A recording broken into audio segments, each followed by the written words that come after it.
Welcome, Aurobind. Welcome. Kwakoji, would you be kind enough to repeat your question? Or?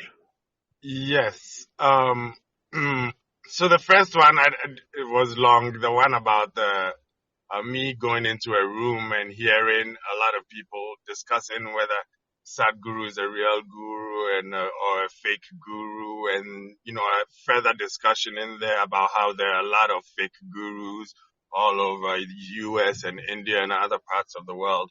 And I did the math based on the 1,000 to 1, and I said the numbers don't seem that that crazy. It seems that it fits whatever I see online. But, so I just wanted any general commentary on that. But beyond that, my question on, self-realization was, I had heard Swami Sava Priyananda speak of the relationship or the three dimensions: body complex, the mind complex, and the, consciousness. And he related it to, like the mind being more like a tool, like a mirror, which you, the consciousness, looks into to see the body, which is its reflection.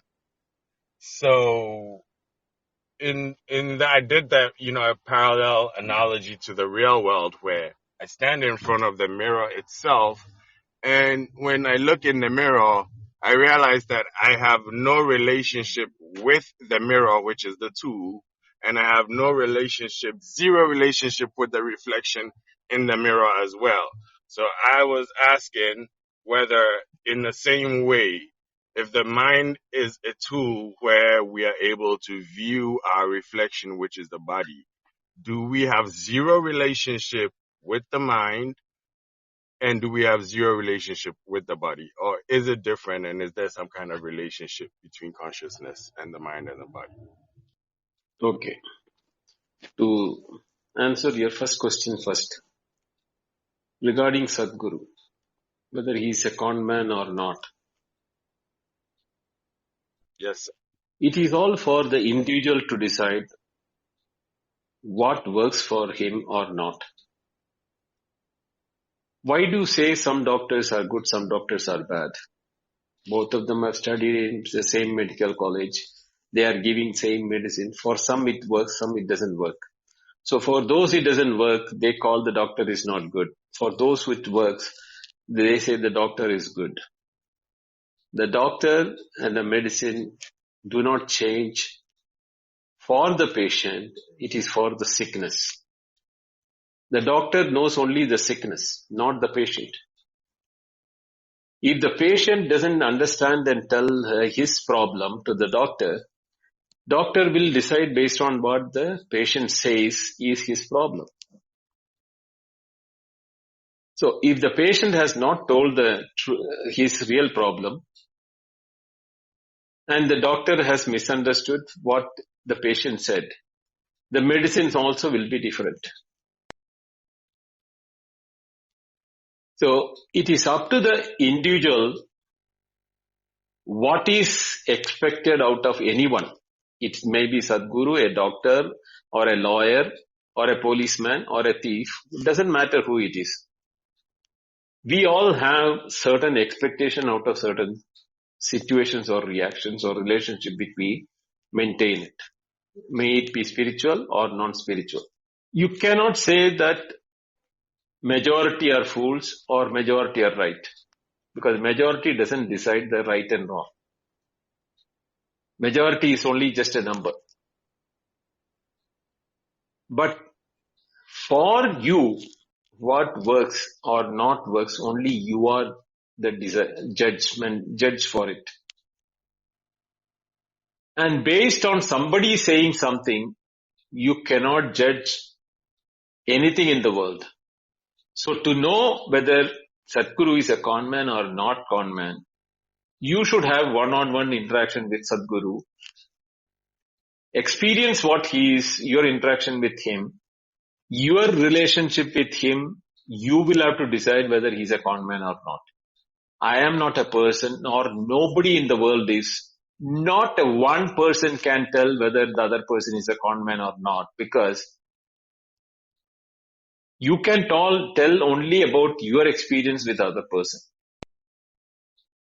Whether you benefited, not benefited, will all depend upon how truthful you were to tell the truth to the other person, and how the intention of the other person, whether he has vested interest or not, will decide whether he want to use you or whether he want to benefit you as a benevolent person. It all depends upon between the two individuals. So if you ask me, I do not take any word of anybody as a platform to judge anyone. I have to judge you by what I interact with you. What is the relationship between you and me is based on which I will take a call on what is your nature, what is your real intention of my interaction with you. I am not bothered beyond that. So whether you want to call or not call, based on others, you are the one who are to decide. I am not even just Sadhguru himself will not be able to answer your question. So that Thank you. goes for the first answer. Thank Is you. it clear? Very clear. Thank you, Arbanji. I appreciate that answer. Now coming to the mind, reflection, and reality. The three words which you want answers. If I understood your question, there are the three important aspects of your question. Yes, sir. The example of reflection of mind is used as an example for explaining that the reflection is not the object which is reflecting in it. So the object reflecting in a mirror is not the object seen inside the mirror. So the reality of the object is residing in the object, not in the reflection of the mirror. To understand that is why the mind is being told as a substratum in which the reflection of the individuality takes place, and therefore the witness is felt in the mind. Yet the witness is able to see the mind also, where the reflection of the I is taking place. Like the witness which is getting reflected on a mirror is able to see the reflection and the mirror separately, the witness is able to see the mind and its variations of happiness, sorrow, etc. And also it has that reflection of I-ness inside the mind, because I-ness is a experience in the mind. But when you look at without the mind, the witness cannot experience itself. This is what happens when you go to deep sleep. There your mind is not in operation. So you are not able to witness the mind nor experience yourself. There is no I-ness in the mind, or I-ness as a witness also. But when the mind springs up, when we wake into waker or a dreamer, that dreamer or the waker will reflect a certain experiencing person in that mind, which we call it as a waker if he is in waking, or a dreamer, he is in a dream. The waker is different, the dreamer is different. The waker has no control over the dreamer, nor the dreamer has any control over the waker. They are all independent experiences. A commonality which is felt between the dreamer and the waking is some memory of the dream in the waking, and some memory of the waking based on which the dreams are webbed or created by the dreamer. It is a mixture of hallucination or imagination plus some memory of the waking. Why it is so is because both the places in waking and in the dream, the experiences are happening at the mental level. It is the mind which is having the world of experience.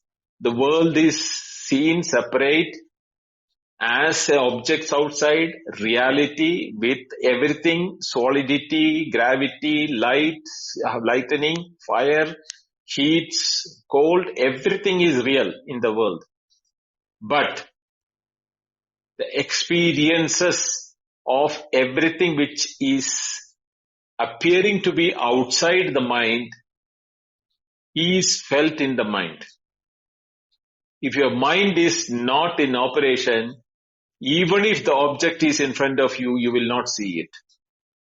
Even if light from the object is in your eyes falling, your mind is somewhere else, the person or the object can move in front of you, you will not notice it. Which very clearly shows that the world, even though appearing to be outside your mind, is experienced in the mind. Dream also something similar. There, where does the world of the dream experience exist other than the mind of the dreamer is very difficult to say because we cannot analyze that state. It is a purely an experiential world. When the mind reflects these things, there is a witness or an experiencer in each of the waking and the dream. And when the mind becomes no mind in the deep sleep, even the witness is gone from the reflection of the mind. There you cannot say, I am the one who is being reflected there. So the witness also becomes no witness in the deep sleep. This explanation is what is the mirror and the reflection, or the mind and the reflection, what is being explained in the Advaita. So therefore it says that mind alone is everything. In the mind everything happens. And if the mind doesn't happen, the multiplicity or the experiences do not take place. Whether you are in dream or waking or deep sleep, if the mind is not in that part of the experiences, even if there is proof that the world outside was real, existing, from the experiences of a third person, he said that when you were there, this person was standing in front of you, you didn't see him. There is a proof for it, but for you, that person did not exist because your mind was not there to see him. Only when other person said, oh, did he pass in front of me? You will ask that question, right? So these things are only showing that our mind is the one where the entire experiences are getting reflected. And the commonality of waking, dream and deep sleep as a witness is also a reflection in the mind. And when the mind is not there, the whole world collapses, which is the state when we are in deep sleep. Prapanchopashamam. When the world doesn't remain as world, no more the world of experiences are there. Then you have where a objectless state you cannot call as an objectless experience, because objectlessness cannot be an experience. I don't know whether you got the meaning or understood it clearly. I totally got it. Thank you very much. It actually put more deeper insight into it for me to go and reflect on some more. So just like, as you said, when the mind is not there, the world collapses. When you move the mirror away, the image, the reflection is no longer there. I don't know if that kind of. Yeah. The mirror only can reflect, same way the mind only can reflect the experiences. Thank you very much, Obunji. I appreciate your time today. Namaste, Rubenji. Both in Kathopanishad and in Mundaka Upanishad, the word Mahat comes. If I remember, the word Mahat in Kathopanishad was holding the meaning of cosmic intelligence. And similar in this too, there is some reference to it being there in the heart. And at times one reads like intelligence has to set in the heart. Uh, and, like I was reading about somewhere about the katak nut, that how even knowledge has to be given up.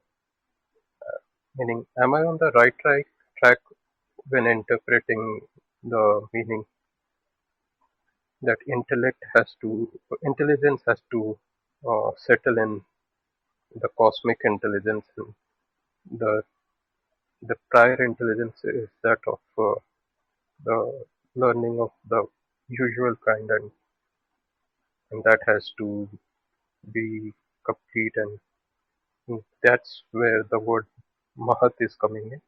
See, the word Mahat is used in different Upanishads for explaining different aspects of creation. Mahat, in the Kathopanishad, it is said that Avyakrita Rupam of Brahman, before manifestation, but with the intent to manifest. So that state of intent to create is referred as Mahat in Kathopanishad. At the same time, Mahat in Atharva Upanishad, you'll find it is being used as the Hiranyagarbha, or the first creation which has come out of Avyakrita to have creations further also. Where the Hiranyagarbha or the Pratamaja, what they call it as the first one who has been created. So where does that the final differentiation between the two is whether you are on this side of the creation or the prior to the creation. Both are called Mahat based on the explanation what is following that. In intellect, what you are referring to is basically the intellect of the individual Jivatma. That is one of the faculties of the mind in operation. Mano buddhi hankara chitta. That buddhi avastha is the intellect. That nischayatmika, when it is firm, that without any more doubt, which means avidya, ajnana, all none of them extaining. That conviction or the resolve which comes in the intellect is basically the solution of the intellect in the cosmic. Because the cosmic is not separate from the individual. The Bhutakasha and Gadakasha, or the individual and the cosmos, the micro and the macro. All those things are for explanation from different aspects. But in reality, there is no separatedness from between all those things. So the knowledge which removes all ignorance and delusion of separatedness, that I am separate from the world outside, or I have a independent existence, is dissolved. There I become one with the whole. One with the whole means there is no separate between aham and tat. Aham brahmasmi, or I am that experience when it happens, is the state when you say the resolve or the dissolution of the intellect takes place. So the term Mahat, or whether you call it as Brahman, or whether you call it as Tat, it is all basically only one thing. We have to understand from that point of the individuality is getting dissolved. There won't be any more individuality from the point of view of understanding. But from experiential point of view or the transactional point of view, the experiences, the world, the individuality will still continue because the waker and the demon, the deep sleeper, or the Jiva and Jagat and the Ishvara, all those things are experienced in the waking. There is no Ishvara, Jiva, Jagat in deep sleep. There is only one state. And then in the dream, there are mixed experiences of waking and dream. So we cannot say there. So what happens is that where you want to, once you get that correct aspect of the individuality is not a independent reality. It is the same reality which is creating the individuality and the world outside as two separate. When that merges into one, then you can say that it merges into the cosmic intellect. You have to understand from that point of view. The individual is an appearance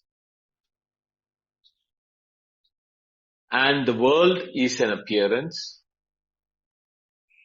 All these appearances are from the experiential point of view, and in reality there is only that adrishyam agrahyam and achintyam apanivadav na chakshushrotram.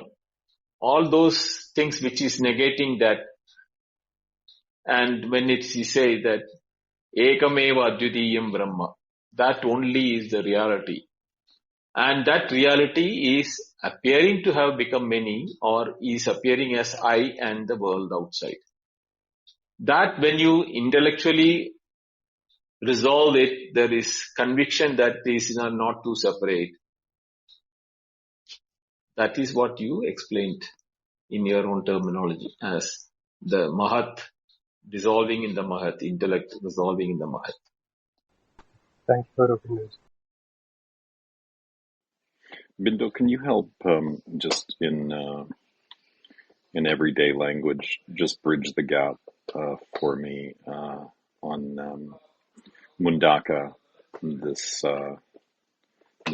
second canto, the Agni, the rituals. This is the bridge between the two worlds, so to speak. Is this the essence of this, that there are rituals that we can perform that heighten the mind's awareness?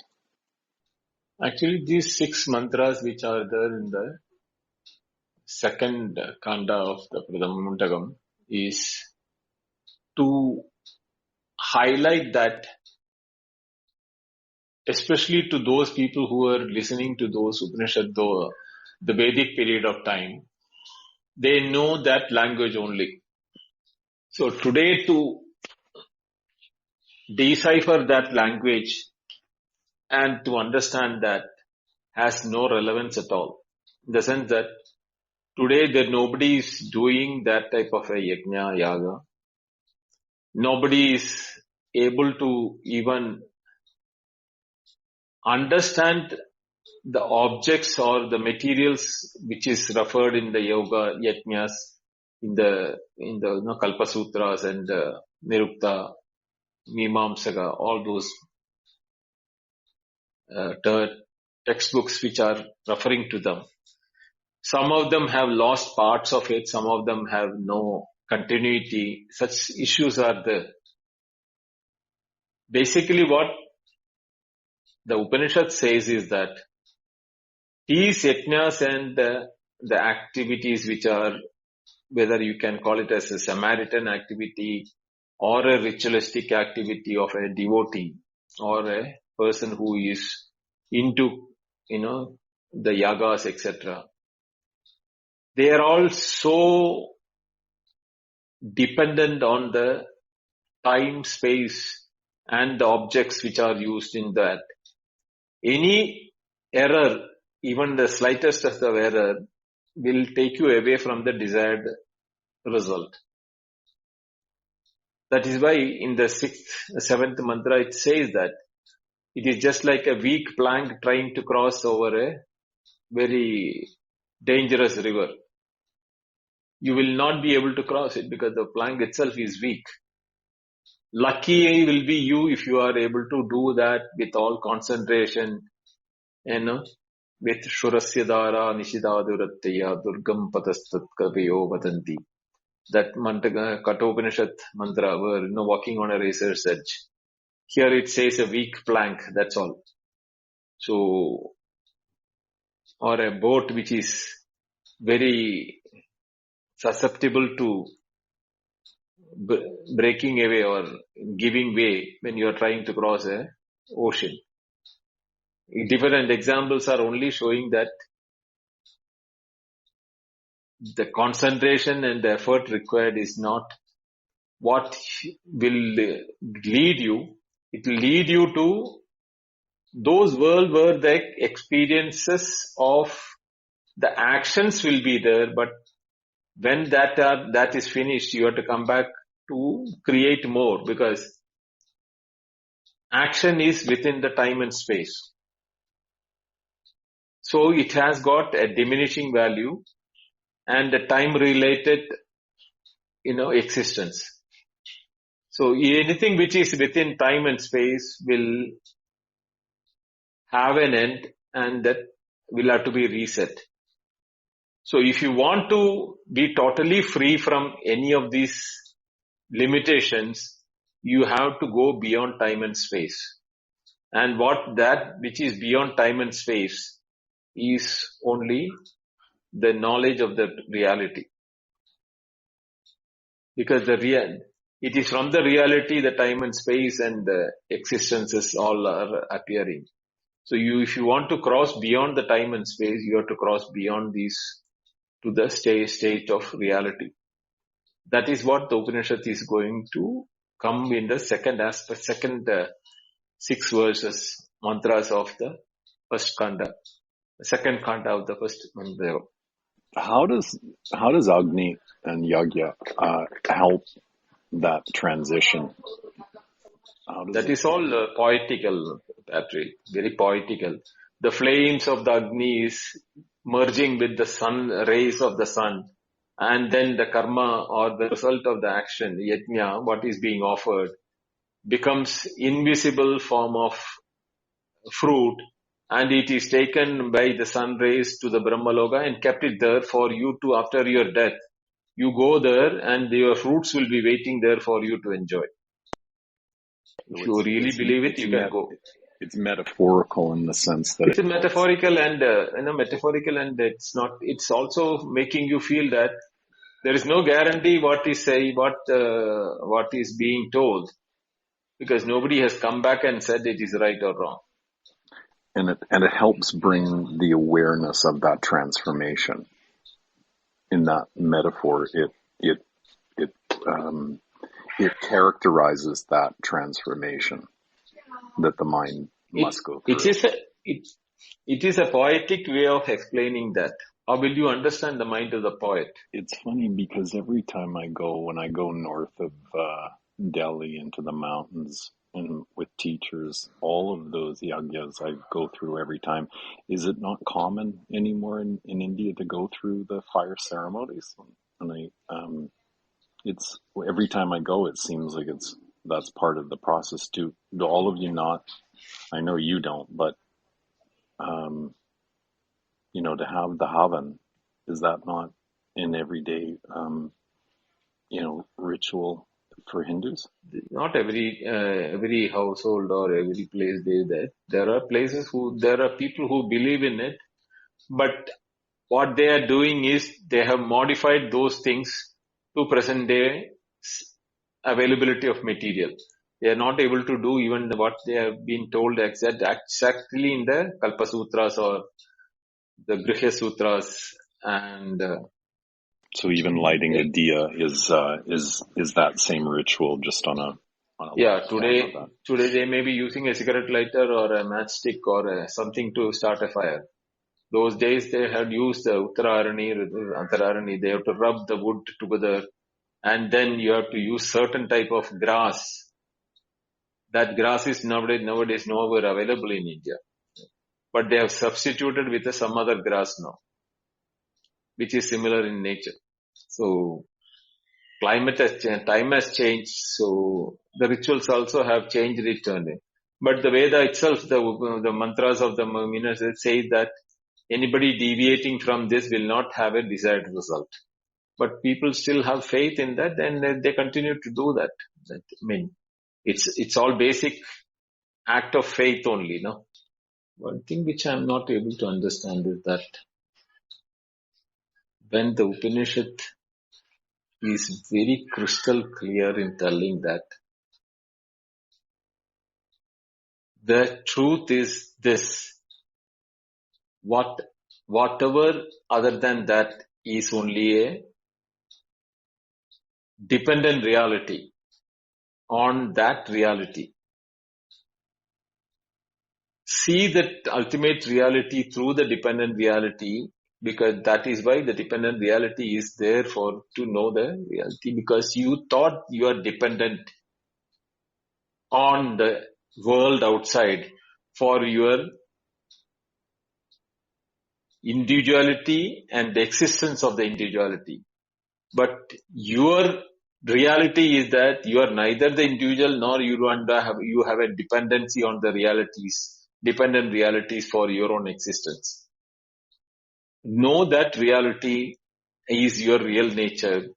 The dependent reality is only an appearance, and move away from that. That will make you free, absolutely, totally free, and you will be beyond all limitations of yourself. And in that, you don't need anything from the world, nor does you have anything to be given to the world, because the world itself is not there as a person, as a thing of a transaction. When that sort of a reality hits you, that is the time of when you feel that, the total freedom is felt at that time. The limitations which we think otherwise with the body and the mind and the intellect is no more a limitation for our own existence. We think that our existence is limited by the body, mind and the intellect. That shackle is broken. Because we have a day-to-day experience when we don't have the body, mind and intellect, yet we never cease to exist. The nature is showing us that reality every day, yet we refuse to accept it. But the moment you get acceptance of that and you become convinced that is my reality, then let the whole world do, or the appearances come and go. What difference does it make? It's only a transition thing. What I've learned though, like with this and just the last little while, is that this, all of yoga, the Upanishads, Vedanta, it's such an incredible tool in building the mind, which ultimately is needed in order to have the introspection, to see, to at least shine the light backwards, so to speak, to see the truth of the self, as limited as that may be. It's the only way. So, the other realization was, that everything that we know about the world is through the faculties of the mind. All the sense objects, everything is occurring in mind. And the only, what's so fun is that the bridge, everything is occurring in mind. There's nothing taking place outside of mind, and that the bridge between, it's an illusion, but there's a bridge between each of our minds. And right now it's a telephone connection and an app. And my voice carries through and your voice carries through, and all of our voices mix in order to have that connection. But that communication itself is occurring in mind. So there's nothing actually occurring on a physical level, so to speak. Like that part of it is all illusion in that sense. Exactly. When you were in your deep sleep, did any of the things exist? Your body, your house, your family, the world, your sense of eye, taste, sound, touch. Even touch you didn't have a sense. Forget about all those things. You did not even feel that you existed in your deep sleep. Yet, it is not that it was an absence. It was actually fullness which appears as absent because there was nothing other than that. So when there is nothing other than that, it will appear as if it is a nothingness. This is what the Buddhists also felt when they said shunyata. It is not shunyata, actually it is fullness. When there is nothing other than that, how can there be nothingness? This is where the notion of drishti shrishti vada comes in, right? Right. So, from the readings that I have done over the years, and of course I'm especially inspired by Sri Aurobindo, my understanding is that just like in this particular Upanishad that we were reading, in I think the first chapter, they talk about that the spider creates. I don't think they say web, but I should open that page again, sorry.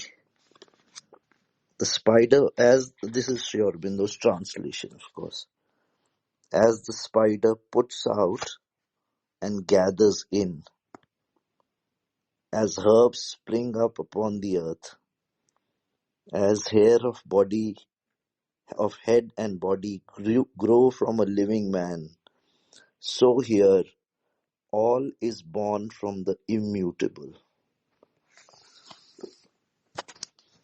So, to me, the question that comes then is that what the spider is putting out and what the spider is taking back in is that considered to be real or unreal?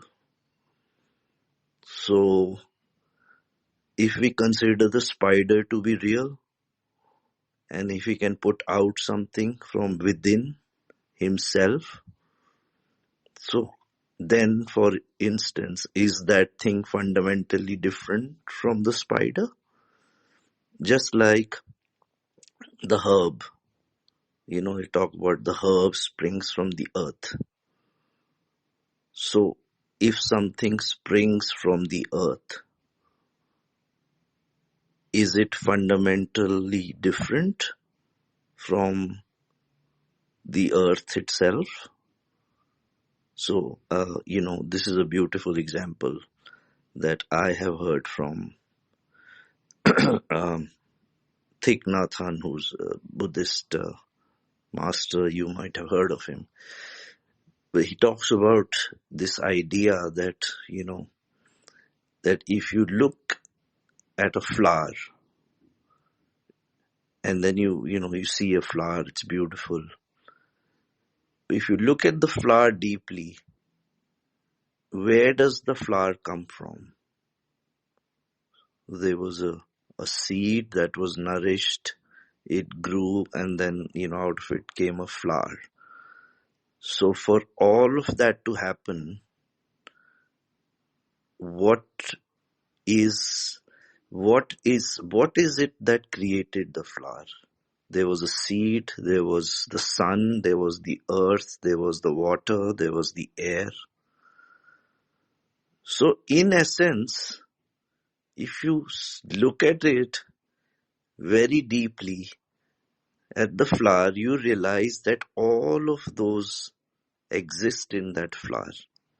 And actually the flower does not have any distinct, separate identity in a way different from all the other constituents. Now, of course, in that kind of, which he refers to as interbeing. So in the same vein, let's say in our philosophy here, we assume, we do not contest that the source, the Brahman, is there.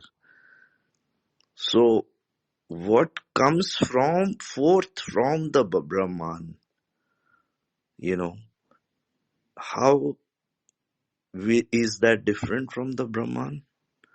Whether it is the mind, whether it is the body, whether it is the senses. Now, I is real. We know I is real. But what is the problem? The problem is that our idea of the I, our perception of the I, is usually flawed. We overly identifying that it's just the body, or body and mind, or more the mind, whatever it is, right? But the I is something much deeper, because I is rooted, right? It's rooted, it's the nature of the Brahman in a way. And the Brahman, or at least a mode of the Brahman, this is a self, this is the Atma, the Brahman, the Atma. So in the same vein, we are misinterpreting and perceiving what the real nature of the mind and of the body is. But if they come from Brahman, then they must be of the nature of Brahman. If something comes out of the spider, which can go back into the spider, it must be of the nature of the spider. So that's how I see it, and this is, of course, thanks to Sri Aurobindo and his very, very elaborate exposition of this whole sort of philosophy. And yes, thank you. See the three examples in that shloka: the spider, the vegetation, and the hair and the nail, etc. from a human being. These are all examples to show that different aspects of creation. Because there is no example to Brahman other than itself. So it is difficult for even the Upanishad to give an example. It is like this. The closest it can say is space, but even space, it says, falls short of explaining that it is. The case of spider is used that it doesn't have a material cause or an instrument cause other than itself in creating the web. The material is taken out of his own body. Same way, the Brahman creates the world out of itself. And then in the web, the spider is free to move around everywhere. It is never become a victim of the web, whereas anything else will become a victim by becoming a prey to the web, or it will get stuck to that. It is not free. Nothing other than the spider is free to move around. Same way, the swatantrata, or the freedom of the Brahman to be in the creation without getting contaminated or touched by the creation, is what is the example of the spider. Now coming to the vegetation, which I explained, is that the vegetation, even though appear to be moving, growing, and giving fruits and flowers, etc., is coming from the mud where the seed is growing. If you fundamentally look at it, the constituents of the tree is nothing but the same matter which is there in the ground. The fertility of the ground, whether it is protein, urea or phosphorus or magnesium or carbon or hydrogen or whatever may be the constituents. It is there in the earth, which is there in the vegetation. So what happens, what says that the pot, which is what a shape, has come from mud, which is inert, whereas here is something which is appear to be growing and having life in the second example. And the third example is the reverse of that. A thing which is having a life is giving out inert things like hair and nail. So both inert giving birth to life and life giving birth to inert is given by the two other examples. So these three examples are to show that different aspects of creation, so that there is no way we should restrict the potency of Brahman to become anything. It is the one which has become everything, because it can become anything. At the same time, it is free at the time, even after having become anything.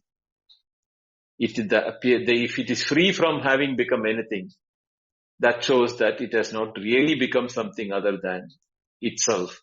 It is still very much present in that everything it is appearing to be different from it.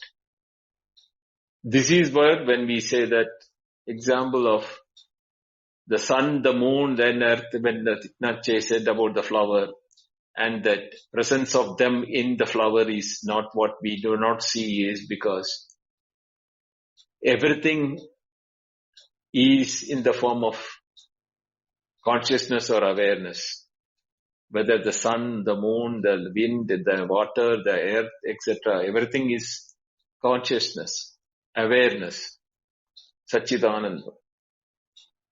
But we do not see the Satchidanandam in everything. We see the separatedness of the sun, the moon, the starter, the water, the earth, the wind, etc. The one who can see that the commonality between all those separate things like the sun, moon, and etc., and the flower, also in himself, he knows the truth. Others see the multiplicity, and then they are deluded by the multiplicity. This is what it says all about. So the way I see it is that the multiplicity is itself a power of the Brahman. And again, the power of the Brahman cannot be separate from the Brahman itself. Anything, so anything that comes out of the Brahman is itself of the nature of Brahman. So the power to manifest and the manifestation is also the Brahman. And so, to me, this is what is meant by not two. They are not two. The creation and the creator, the Brahman and the world, the Brahman and the mind, the Brahman and the manifestation. They are not two. That is, and I think this is the idea also that because you cannot put any limitation on Brahman, that even to imagine or think that Brahman cannot be in a form or in a grain of sand. I am reminded of this beautiful poem by Blake with something like, see the world in a grain of sand and heaven in a wild flower. So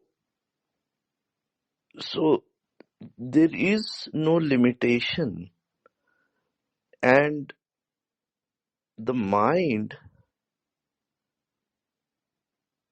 it is, again, I agree with you what you're saying, right? That you're saying that it is a matter of the perception. We are not seeing that, we are only seeing what is in front of us, visible, naked, to the naked eye. But even that seeing, even that Maya, even that illusion is also Brahman. They are not two, because that is the power of the Brahman. That is the, let us say, the Chit aspect in which there is a power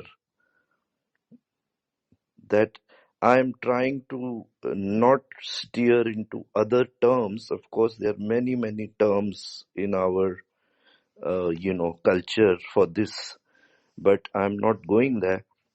So I am merely trying to say that, yes, I mean, we are creating also a division in a certain way, which is actually fundamentally not there.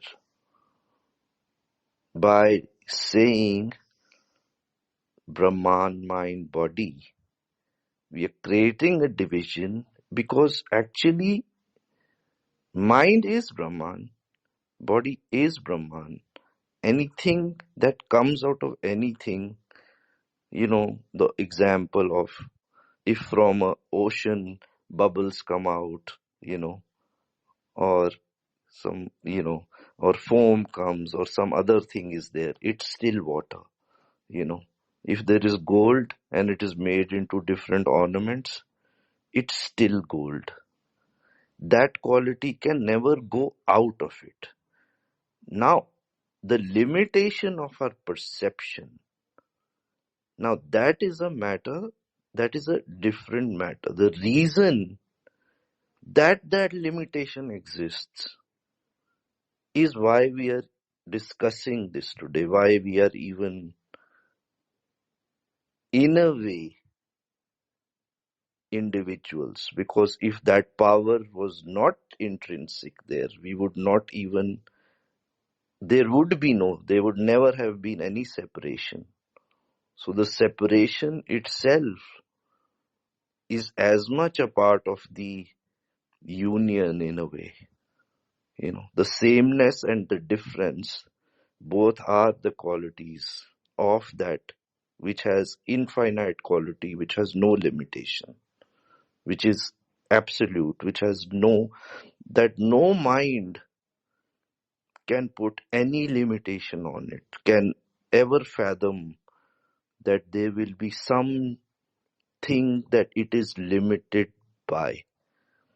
Whether it is, the fact that it can manifest a mind. Of course, it manifests a mind. And so what is that mind? Because whatever it manifests, that must be it only. What else can it be? What else? There is no other medium. There is no other medium to manifest that is outside of it. There is no other place to create something that is not there, because there is nothing outside of it. Because everything, whether we call it real or illusion or whatever you want to call it, at the core of it is that only. These are of course words. So, yeah, and again, I thank Sri Aurobindo and his studies for me have been, I see his photo in front of me now, and I do pranam.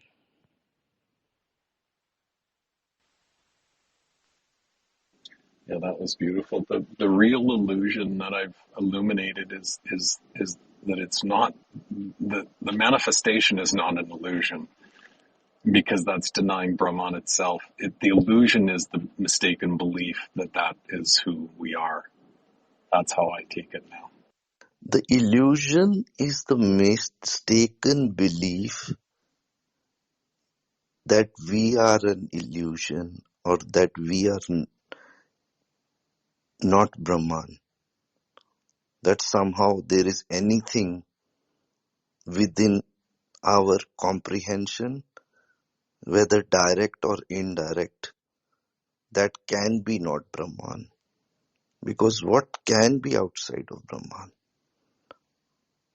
Because yes, at some point we may say, this is it, not this, not this, not this, not this. But then that other journey also has to be made to complete the cycle. This too, this too, this too, this too. Because the not this can take you to one experience, but then there is still something left. There is still the other.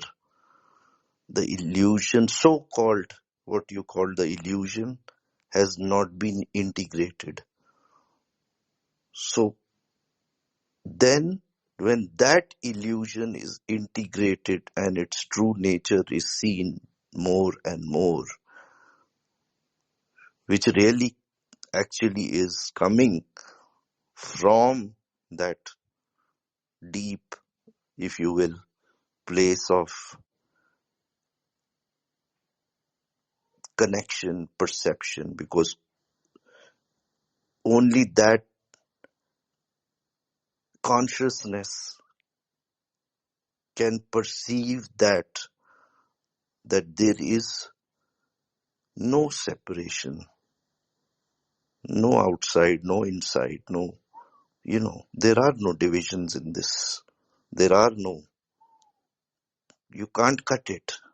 You can cut it with your mind, with your language, with all that, but you can't cut it, you can't divide it. It's everywhere, it's nowhere, it's it's a mystery that you can only get lost in. It's not a mystery that you get to the bottom and have an answer for it. But even with all of that said, the faculties of the mind arise out of that absolute. And it has to be said while we're saying this, all of this, that without the absolute, the manifestation and the faculties of mind can't operate. And so what the point is focusing on what is fundamental first, and having that deep understanding of there, and then being realized in that's where the mind has to go. True. I agree with that. Which is why I think that was the idea of this process of neti, neti, neti, and then iti, it, neti, neti, neti, to arrive at that primal connect, where nothing else is left. And then iti, iti, iti, this too, this too, this too. And then the integration. This is also what Sri Aurobindo says, that the first, really the step is to realize the self. But it does not end there. Then it is to realize that all is the self. All is, And then he goes another step, that even the individual is the self. Because the self can also exist as an individuality. Because there is no limitation on the self. So we all have our dharma cut out in a way, the question that Arjun puts to Krishna. He's getting to his, if you will, I will just use soul, but he's getting to his, what he has to do. And that comes from the place of only again truth. Only the truth within, which is for his individual. Of course, it's a universal message, but in this particular context is given to a Kshatriya in a battlefield who has thrown his arms because of a lack of perception of who he is, who the people on the other side are, and what, it's all about, because he's misperceiving. Okay, I have a question. Arvindji, it said that avidya cannot be categorized as either sat or asat. So some light on this. Best way to understand that is with an example. The snake which you saw in a rope is Sat and Asat. Sat because it gave you the experience of a snake. Therefore, only where there is a positive aspect to it, it can give rise to experiences. At the same time, the snake itself is unreal. So therefore it is Asat. So then where did the Sat aspect of the snake come from? It came from the substratum of the snake, which is the rope. Rope was Sat. That is which gave the experience of Sat. But that was transferred to the snake because of the ignorance. Therefore, the ignorance is called Sat Asat. It is the same time Sat because it has a dependency on the rope for the Sat. At the same time, it's in itself as a snake, it was never real, therefore it is Asat. But both things cannot be simultaneously, right? They are contradictory. That is why it is called Anirvachaniya, inexplicable. The reason why inexplicable, because light and darkness cannot remain same together. We have that state, but wherever there is light, you can see definitely there can be a shadow, which is a darkness, representing darkness. So how can light show darkness? When the light is obstructed with something, the darkness can come. That obstructing thing is called avidya. Vidya means one which exists. Avidya means that which doesn't exist. So in the non-existence, when we see existence, the existence is only in appearance. What is reality is the existence of the substratum, not the appearances which has got an existence. The appearance has an existence only because of the substratum. If the substratum was not there, the existence will not be there. This is why you need to analyze from our personal experience point of view of the three avasthas or the Jagrat, Swapna, Sushupti, dream, deep sleep and waking. The whole world is not there of waking and dream, yet we existed. Because we exist, in us, the world of waking and the world of dream can exist. But if we do not exist, that state doesn't arise, but assume that such a state is there, then where will the dream and deep sleep be experienced? It also cannot be experienced. Therefore, the substratum of our existence is from which the world of experiences appears, same as the world of dream experiences. While the world of dream is being experienced, the world of waking cannot experienced. If the waking experience comes the moment the dream experience has to cease, because both cannot coexist. Even what is called the lucid dream is a waking part only, but more of incoherent awareness of the waking is what is called the lucid dream. But it is not a dream. In the dream, pure dream, it is just like waking. All experiences of the dream is as real as waking. Same is the case in the waking. All the waking is exactly like dream, real and experience. But only difference between the two is that in the waking we have a faculty called logic, which can analyze things. Whereas in the dream, we have a different aspect of the mind where it can create unnatural things, which we cannot create in the waking. So each function has been given different aspect by the mind. And therefore, it enjoys two different worlds by the same mind. And the same mind in where the awareness happened, the memory of the waking remains, or the memory of the dream remains. That is why Sat Asat is possible simultaneously, even though technically and logically both cannot be coexisting. And that is why it is called inexplicable or anirvachaniya in the technical term. Thank you, Arvind. Pranam Aurobindo ji, and namaste to all in the forum. Namaste. May I just ask a very basic question? If you could please clarify, sir, if I'm understanding this right.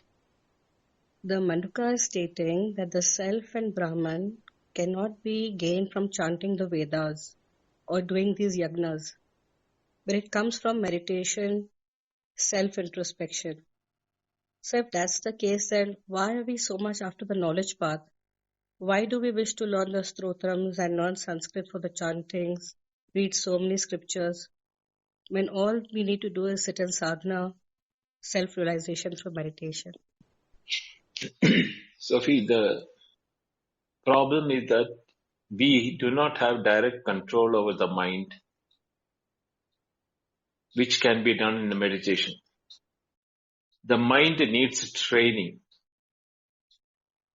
For training of the mind, it has to be taken by stage to the level where it is in a receptive mode for meditation.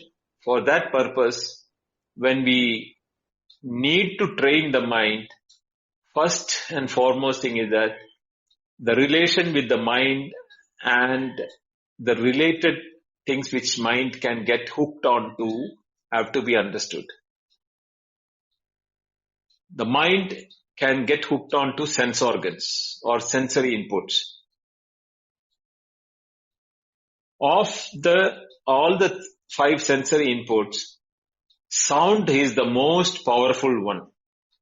Because if sound is not there, the mind itself cannot operate. Because the mind operates only in the form of sound. It needs a name. It can be of illusory things or real things world outside, but it needs a name. Without name, mind cannot operate. So knowing very well the limitation of the mind and its dependency on the sound, our elder rishis or the purvajas, whom we call mantra drashtas or rishis, they developed a methodology by which chanting of mantras, which is based on the sound, we are in a better position to control the modulations of the mind and the way in which mind can be quieted. Once the mind is a quiet mind, then meditation is possible with such a quiet mind. And what do you do in meditation also? Meditation also, you have the 7 steps of controlling the mind, whereby you get to sabija, nirbija, that method of, having single upasana, then the visual upasana, the sound upasana, and then concentrating on that thoughts itself. And then when the one ekavritti, ekatanata is a one-pointed mind which comes. And then stage by stage, you can bring the mind to quietude. You cannot zero mind in meditation. If the mind becomes zero in meditation, the other person is going to sleep. He will fall asleep for sure. Because meditation, the highest level of meditation can come is only a single pointed activity of the mind. But that single pointed mind also cannot become quiet unless the person goes to no mind state, which is no mind is a deep sleep state. Prasad is an expert in meditation. I don't know whether he is there in the panel here. He should be able to explain it much better. Or Jadavedji also can explain it as far as the meditation aspects are concerned. But it all is at the level of the mind. And the moment mind is in function, we have that individuality. I don't call it as ego, but some people make a mistake of calling it as ego. It is not the ego. Ego is related to the relationship with the individuality is what is called the ego. But before that, the individuality itself has to come. What I call as the I-ness. So that I-ness will come, the mind is also there. The both comes together.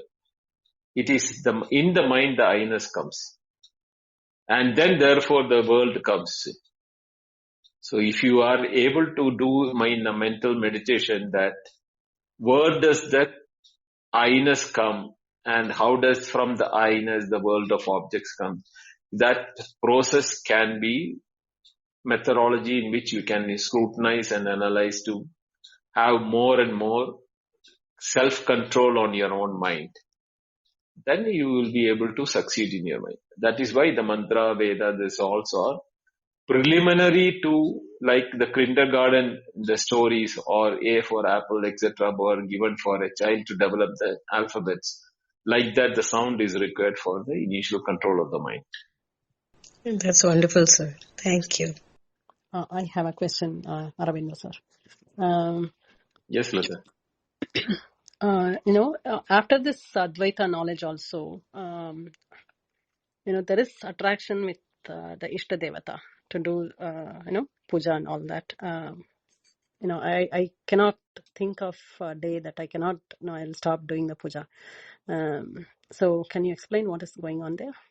Advaitam Paramarthata.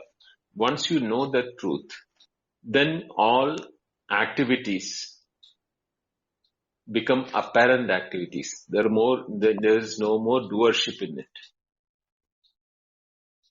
Whether you do it or do not do it, it will be the same for the individual.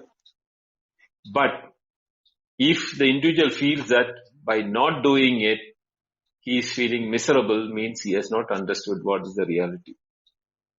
The Advaitam as a theory may be known to person, but it has not become his being. If it has really become a being, whether anything is done or not done doesn't affect such an individual, because he goes beyond kartra akartrita bhava. Doership or non-doership is no more existing in him, because he is neither the doer nor the enjoyer nor the sufferer nor the person who is happy or enjoying anything like that. He is beyond all that. Sukha dukkhe savi krutva lava lavo jaya jayo. All those things will come into play. So such a person is free in the absolute sense that nothing binds him, nothing is restricting him, nothing is do and don't will not affect him. He is free like a space. That's what the Upanishad says. Such a person is free like a space. It's not feeling miserable if I don't do it, but I have a liking to do it. Like, if we see a coffee shop on the road when we are on a road trip, and the coffee smell comes, and we enter, and it's good to have, nice to have. It's just elated feeling comes when I do it, and when I finish it also, the puja. I just want to understand what is going on inside. It is not, I never feel miserable if I skip a day, if I travel for office work and all, I don't do it. I don't feel miserable, but when I do it, it is feeling very, I have a high.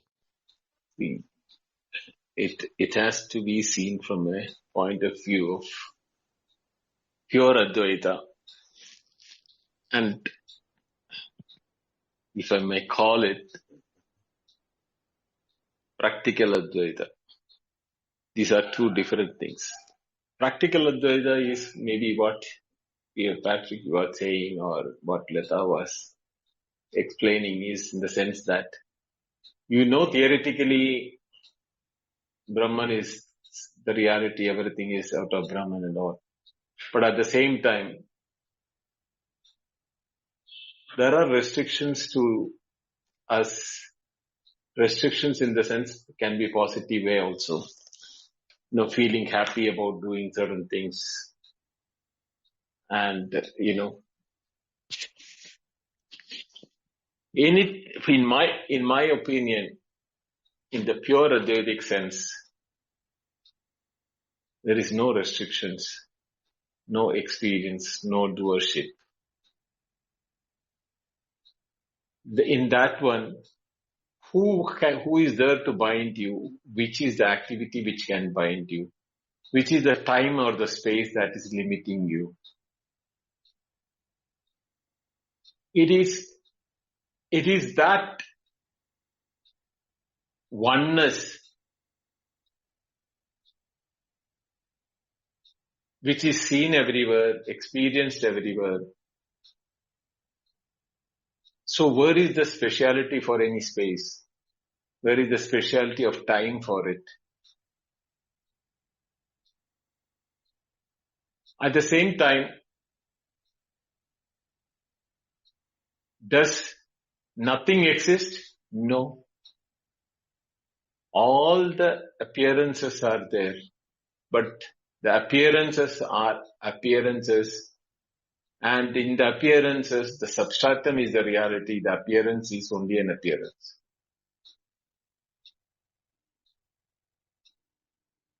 Just like that, then the example of water or the space which we say, you will see the lake or a snow or a cloud or a water or river or an ocean.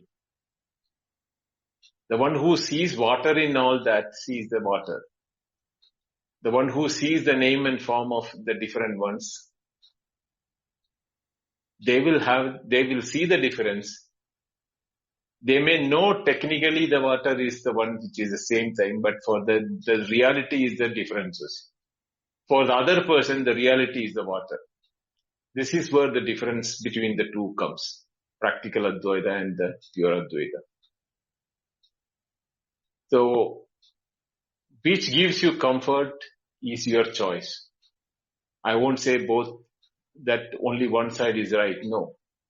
If I told this Patrick also, so if you feel so comfortable, be in it. But don't have to say that, no, you need to be on the other side. No, don't have to be. It is your comfort level which will be mattered. You will be there. And when you will realize that the dawning of the pure substratum will be more and more, and that will become much more a reality than the place where you are standing today. That's all I can say. Thank you. It just, it's so beautiful, the understanding. Yeah.